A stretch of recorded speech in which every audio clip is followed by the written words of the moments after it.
ஸ்ரீமதே ராமானுஜாய நமஹ. மார்கழி மாதம் உத்திராட நட்சத்திரம். திருநெல்வேலி மாவட்டத்தில் இருக்கும் நாங்குநேரியில் அமைந்துள்ள வானமாமலை மடம் 31வது ஜீயர் சுவாமி ஸ்ரீ மதுர கவி வானமாமலை ராமானுஜ ஜீயர் சுவாமியின் சதாபிஷேக திருநட்சத்திரம் என்று நிறைய பேர் நேரில் போயிருக்கா.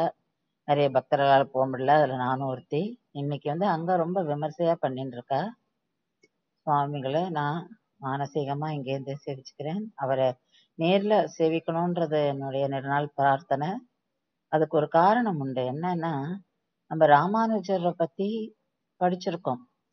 ராமானுஜர் வழி வந்த இவாள்லாம் அதே மாதிரியே வாழ்ந்துருக்கான்றதுக்கு ரீசெண்டா ஒரு இது நடந்தது என்னோட லைஃப்ல. அதாவது இந்த பேஜ்ல நான் பஞ்சசம்ஸ்காரத்தை பத்தி போட்டிருந்தேன். அப்போ ராமநாதபுரத்துல இருக்கிற ஒரு பக்தர் தனக்கும் பஞ்சசம்ஸ்காரம் படிக்கணும், ஆனா நாங்க அருந்ததி கம்யூனிட்டி சேர்ந்தவா, எங்களுக்கு இன்னைக்கு ராமானுஜர் இல்லையே, எங்களுக்கு யாரு பண்ணி வைப்பா அப்படின்னு கேட்டிருந்தார். அது எனக்கு ரொம்ப கஷ்டமா இருந்தது. ஏன்னா அவருடைய அந்த உண்மையான பக்தி தெரிஞ்சது, ராமானுஜரோட பக்தர்னு தெரியுது. அப்போ என்ன பண்ண முடியும்னு பெருமாளையும் வேண்டிட்டு அடியேன் ஸ்ரீரங்கத்தில் இருக்கும் ஸ்ரீ தோத்தாத்திரி சுவாமிகள் கிட்ட கான்டாக்ட் பண்ணி என்ன பண்ணலாம் அந்த மாதிரி இவர் கேட்கிறாரு. என்னப்போ அவர் இனிஷியேட்டிவ் எடுத்து அவர் வானமாமலைஜியர் கிட்ட பேசி ரொம்ப ஷார்ட் பீரியட்லயே அந்த தம்பதியர்களுக்கு பஞ்சசம்ஸ்காரம் பண்றதுக்கு ஏற்பாடு பண்ணிட்டார். அவ 2 பேரும் அவ்வளவு சந்தோஷமா வானமாமலைக்கு போய் ஜீயர் சுவாமியை சந்திச்சு அவர்கிட்ட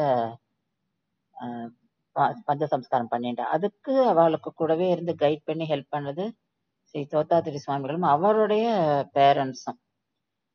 இப்போ ராமானுஜர் எப்படி எல்லாருமே ஒன்று அப்படின்றது நமக்கு வேண்டியது பக்தி. நமக்கு சரணாகதி அடையணும் பெருமாளுக்கு. அது ஒண்ணுதான் மோட்சத்துக்கு ஒரு தகுதி அப்படின்றத சொன்னது எப்படி எல்லாம் அப்படியே அதே அந்த இதே பிரின்சிபிள்ஸ நமக்கும் ராமானுஜர் டீச்சிங்ஸ நமக்கும் எடுத்துட்டு போற மாதிரி இவெல்லாம் வாழ்ந்துட்டு இருக்கா.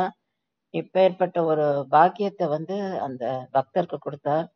அவர் இன்னைக்கு ராமானுஜதாசனா கைங்கரியம் பண்ணிட்டு இருக்கார். இது ரொம்ப ஒரு மெய் சிலிர்க்க வைக்கிற நிகழ்ச்சி இது. அதனால பெருமாளை வேண்டிக்கிறேன், நான் கூடிய சீக்கிரம் வானமாமலை ஜீயர்கிட்ட போய் சேவிச்சு அவர்கிட்ட ஆசீர்வாதம் வாங்கிக்கணும் அப்படின்னு. ஸ்ரீமதி ராமானுஜாய நமஹ.